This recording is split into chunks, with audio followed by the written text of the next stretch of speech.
One of the co-chairs of the 1963 March on Washington is here, and we all remember his speech, and we all remember the vivid pictures and images of him on the Edmund Pettus Bridge taking the first blows from Al Lingo's state police on Bloody Sunday.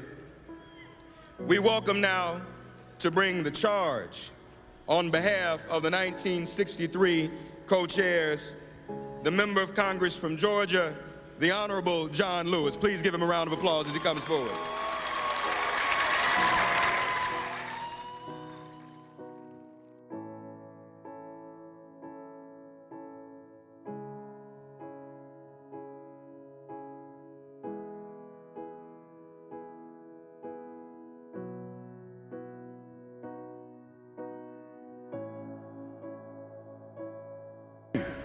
In the spring and summer of 1963, people were beaten, jailed, and even killed while participating in nonviolent protests.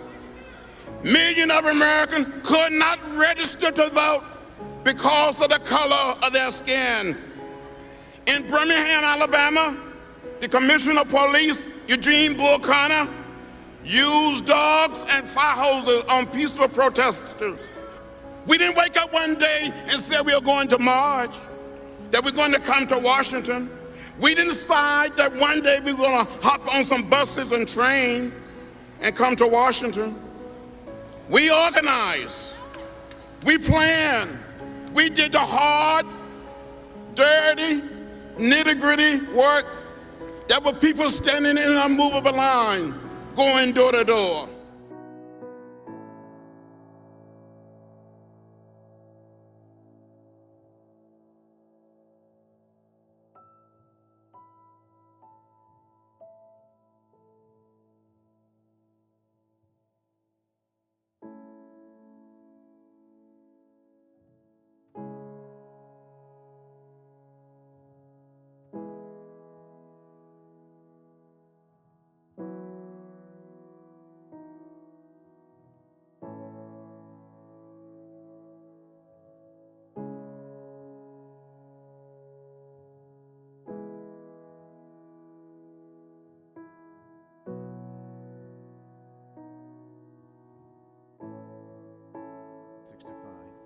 As a matter of fact, when we got near where those buses are, there was a group of white citizens, all men, and they just stood and looked at us. But you can see the sense of anger. And if the officers hadn't been standing there, I don't know what would have happened to us. But we just kept walking with dignity and with pride. I think it's also important to note that as we see a lot of and I know you all have been covering this as well, and we appreciate this too, a lot of the racial turmoil that's going on in America today.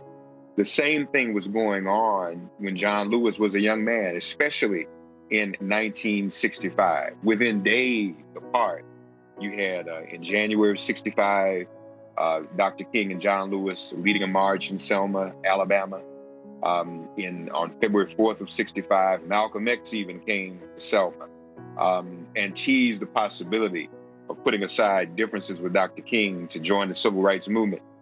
John Lewis was there. He helped to organize that event, and he and I used to talk about what if Malcolm X had lived. It was barely 2 weeks later that Malcolm X himself was assassinated. February 16, 1965, another colleague of John Lewis's, another comrade who died also within the past 24 hours, Reverend C.T. Vivian, beaten at the Dallas County courthouse trying to register people to vote by Sheriff Jim Clark, the same sheriff that would bloody John Lewis on March 7th on Bloody Sunday itself.